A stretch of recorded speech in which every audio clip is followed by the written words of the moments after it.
Like, when did you start getting into the vending? What triggered it? Why vending? So I had a business partner at the time, right? And she told me at the time, like, yo, Donald, she saw something on Instagram where she saw, oh, you can make $1 million if you could have a vending machine at a 24-hour spot making a certain amount of money. And I'm the type of person, like, I don't ask a lot of questions. I'm the type of person, once I like something, I just dive deep into it. I started watching a bunch of videos. I was watching like Jaime Ibn. I was just watching the videos in the dorm room. And I'm just like, yo, I could really do this one day, right? So that's when I started like looking for vending machine locations. We're looking for places to park a vending machine. We're looking like different ways to like start a vending machine business. And this was during COVID. And I think I had like a little unfair advantage because during COVID, everybody was selling their vending machine locations because people didn't know like what state in the world was going to be in, like if the world was going to shut down for like another 2 years because people were losing a lot of money. So that's when I started like the whole vending machine stuff, right? And when I started doing the vending machine stuff, when I posted a piece of content, like it was like a truth on vending video, and that video kind of like blew up a little bit. So I saw like there was some value in like only vending machines. So you bought your first machine in 2020? In 2021,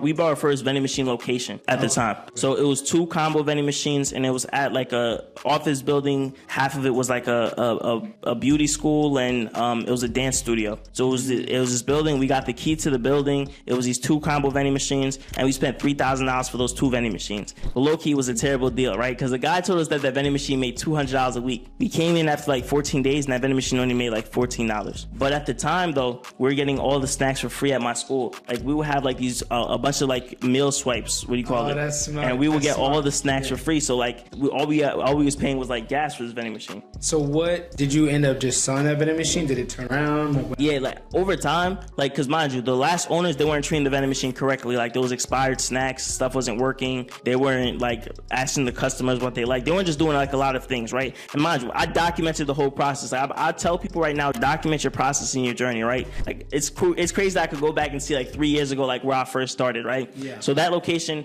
$14, $100 a month, and $200. It just kept on going up as like we just kept like fixing up the vending machines. Yeah. We did have a couple problems in like the beginning, like we lost a couple keys. We had to screw some couple locks. Some motors stopped working. But eventually, like everything worked out good. But like that location, we called it like our baby location. That location, we ended up leaving that location probably like my junior or senior year of college. I had to be a sophomore. It was sophomore in December when we got our first vending machine location. It was 3 vans. Because like I got a loan, my dad gave me a loan for $2,000, and I had this other business called DSK Products where we were selling like hand sanitizers, lotions, t-shirts, and stuff. That we saved up $1,000, and we put that money together to buy like that $3,000 vending machine. Mm-hmm. And then I posted it, and then like that's when like the beginning of like the vending machine like started. Let's touch on then. So you bought the first vending machine, right? I guess what are some things that people should be aware of as they're trying to get into the business? What are some of the mistakes that made in those maybe first 3 to 6 months? Would you suggest for somebody just go out and buy one? Should they take some time to study the game? I think the mistakes I made was first, like you want to make sure that you want to do your due diligence in like the sale. So you want to figure out like how much is the vending machine making, right? At the time, I didn't know that you could ask for statements, right? If a vending machine has a card reader, you could ask for the statements of that vending machine. You could see how much money it makes, right? And I tell people the easiest way to get into vending machines is to buy them on location. That basically means you're just buying the vending machine where it's already at. Let's say there was a vending machine here and they were selling it, like the vending machine downstairs. Yeah. Let's say he was selling it with the location. That's like buying a vending machine on location. You're just buying the vending machine where it's at. That's the easiest way to start a vending machine business. But the only problem is when you start, the only problem is people sell vending machine locations when they're losing money. Because why in the world would I sell you a cash cow? Why in the world would I sell something that's making me so much money? Think about that, right? So buying it on location. So like I would tell people like the easiest way is to buy it on location, right? But you want to make sure that you ask for like the bank statements. Let me see your bank statements. Let me see the credit card statements of like that thing, right? What I think is like a great way to do it is buying a piece of a route, right? So I was able to buy 8 vending machines in 3 locations from a seller, right? So after I bought this baby location, I was able to find a seller. He was selling his whole entire vending machine business for $50,000. It was like 48 locations, 52 vending machines, something like that, right? At the time, yeah, something like that. At the time, I could have probably... That's not... I don't mean... That's not bad. That's not... You said 48 locations, correct? Yeah, 48 locations, 52 vending machines. That's like what, like 1,200 a pop? Yeah, something like that. That's not bad, right? This owner has been in the vending machine business for a long time. He was ready to get us out. He was ready to go, right?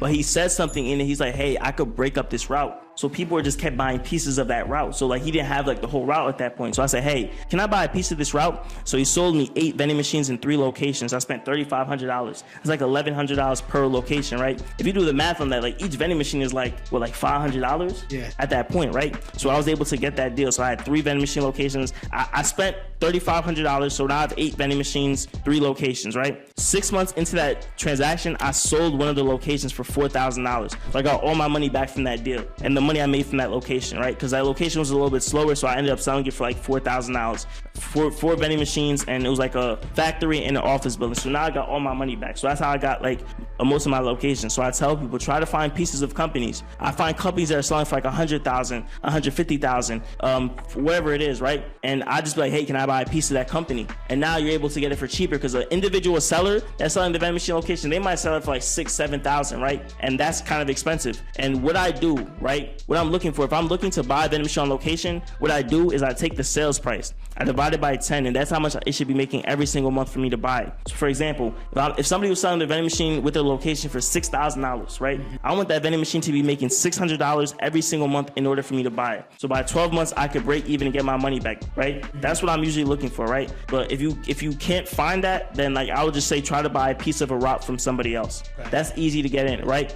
These are the 3 things you're looking for. You want seclusion, long hours, and foot traffic. Secluded, right? If you place a vending machine where there's no other stores around it, there's no other competition, that means you're a monopoly in that place, right? You could change the prices. If I want to sell my honey buns for $3, $4, I can, because there's no other stores in that place. If I want to sell my canned sodas for $3, because there's no other stores in that place, right? So you're looking for seclusion, long hours, 24/7 hours do the best, you feel me? Because it's open for a long time. Foot traffic, meaning people are walking back in front of the vending machine. That's the 3 things you're looking for, what makes like a good vending machine location, right? So driving for dollars is basically that you going around and you're just finding different places to put your vending machines. If I were starting now, I would just ask my friends and family, and I would give people like a referral bonus, incentivize them to find me locations. Like, hey, do you know a place to put a vending machine? I'll give you $200 if this lead works, right? So now you got people that's like your eyes and your ears, right? And I was doing this with social media. Like, people knew I had a vending machine business, and they were like, oh, my location needs a vending machine. Oh, this place doesn't have a vending machine. And then you just give them bread on the side. Like, that's what I would do now if I had to like restart in 2024, like incentivize people, right? Mind you, perception and reality is 2 different things, right? If I had to start today, I would probably take a bunch of pictures in front of vending machines, pretend like I have a huge vending machine business, and then incentivize people to find my vending machines for me. You get what I'm saying? Yeah. Let's say I have $0, no money. I'm interested in getting into vending machines, right? The first thing you're doing is you're saying, read up on the information, learn, go on YouTube, find the free information, use that. Once you study the game, then next you're doing the incentivized program, or what are we doing next? If I have to, I would probably start with a bulk vending machine. That's like the gumball vending machines, like the gumball, the Skittles, and the candy. The little small. They're $160. You can find them used for like $40, $50, right? On Facebook Marketplace, offer up, or Craigslist. I would use those vending machines. Yeah, listen. Offer up. Facts. And I would probably start with those vending machines, right? I have a vending machine. One of those vending machines is making me about like $50 a month. I would start with those vending machines, whether it's making like $30 a month, whatever. I would start one of those gumball vending machines, and then like I would just build up until I get like they're called full line vending, like the snack and drink vending machines that you see and stuff. But remember, I tell people this all the time, vending machines don't only have to be snack and drink vending machines. I've seen vending machines that sell tampons in the woman's bathroom. I've seen vending machines that sell Tide Pods. I've seen vending machines that sell hair and different types of. So vending machines don't only have to be snack and drink. I think people think about like, oh, it only has to be a snack and drink. No, it doesn't. I seen when I was at Rutgers in undergrad, they used to have. You was in Newark? No, I went to New Brunswick. Oh, okay. From Brunswick, class 2022. But when I was there, they used to have AirPods. They used to have, what's it called? What was the other thing? iPhone chargers, Android chargers, the earbuds, the plug-in earbuds. It was all different. But the thing is that was way different about theirs. Like theirs was like high price ticket. It was like Mac charger, iPhone charger. So it's like the Mac charger. I remember they were literally selling AirPods. That's fire. And those, they don't expire. Exactly. Like snacks and drinks. So electronics is the I was like, hold on. So I was like, but I think it was Rutgers branded. I don't remember exactly exactly all the details, but that's definitely true. I've seen people sell totally different stuff. I've seen people sell lashes. So I think that's truly important. So let's say so we're in New Jersey here, right? Like where should people start to go to look? Am I going to gyms? Am I going to auto shop? What are some of those locations that are like, all right, I know I can probably either get a foot in, or if they have a location, maybe I can convince them to, hey, I'm going to be the better person here. This person is not doing their proper job, and I know I can do the job for you. Like, what are those certain locations that I'm looking for? So me personally, like if I say the locations, it might like throw some people off, right? Because I have a church location that's doing amazing. But if I say go look for a church, the church that you might probably put your vending machine in won't make a lot of money. If I say, oh, this office building is doing good, right? So like I would say you're just looking for like places that are secluded, they're open for long hours, and have a lot of foot traffic. Like you said, you made up a good point. If you go around, like people think that just because there's a vending machine in a location, they think that they can't put their vending machines there. There's a lot of times that you go to places and you realize that the vending machine, they're not taking care of that vending machine. So expired snacks, it doesn't have a card reader, and those vending machines are looking disheveled. It was looking a lot dirty, right?